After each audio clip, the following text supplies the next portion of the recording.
तो आप सबने जीडीपी वर्ड कहीं ना कहीं सुना या पढ़ा होगा। तो आज हम समझते हैं कि जीडीपी होता क्या है। ग्रॉस डोमेस्टिक प्रोडक्ट, जिसमें ग्रॉस होता है टोटल, डोमेस्टिक का मतलब होता है इंडिया की पॉलिटिकल बाउंड्री के अंदर, और प्रोडक्ट का मतलब है गुड्स एंड सर्विसेज जो एक साल में प्रोड्यूस होते हैं। पैसा कमाने के दो ही तरीके हैं, या तो आप किसी चीज़ की मैन्युफैक्चरिंग करें या आप किसी चीज़ की सर्विस दें। जैसे मैन्युफैक्चरिंग में जो मोबाइल बनाने वाली कंपनी है वह मोबाइल बनाती है तो वो जीडीपी में काउंट होता है। सर्विसेज में जैसे आप किसी कंपनी में जॉब करते हैं या बच्चों को एजुकेशन देते हैं तो ये सब सर्विसेज में काउंट होता है।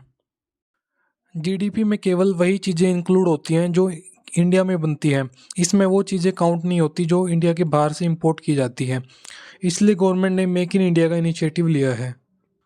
तो दोस्तों, अब आप सोच रहे होंगे कि जीडीपी किस प्रकार कैलकुलेट होती है। एग्जाम्पल के लिए, एक फ़ोन बनाने वाली कंपनी उसके पार्ट्स जैसे कि बैटरी, प्रोसेसर, उसकी स्क्रीन कहीं और से परचेज करती है। तो आप सोच रहे होंगे कि जो बैटरी एक्सेट्रा बनाने वाली कंपनी है और फ़ोन बनाने वाली कंपनी है, दोनों में डबल काउंटिंग हो जाएगी।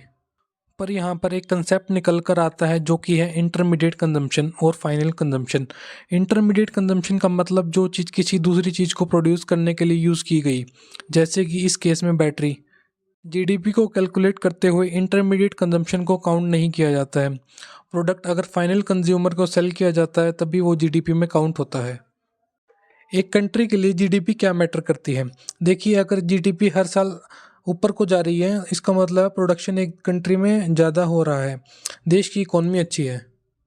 अगर एक देश का जीडीपी नीचे जा रहा है तो इसका मतलब है कि देश में goods and services come produce हो रहे हैं।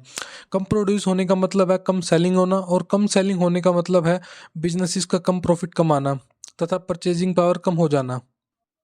जीडीपी के मामले में यूएस नंबर 1 पर है, चाइना नंबर 2 पर है और भारत इस समय नंबर 5 पर है।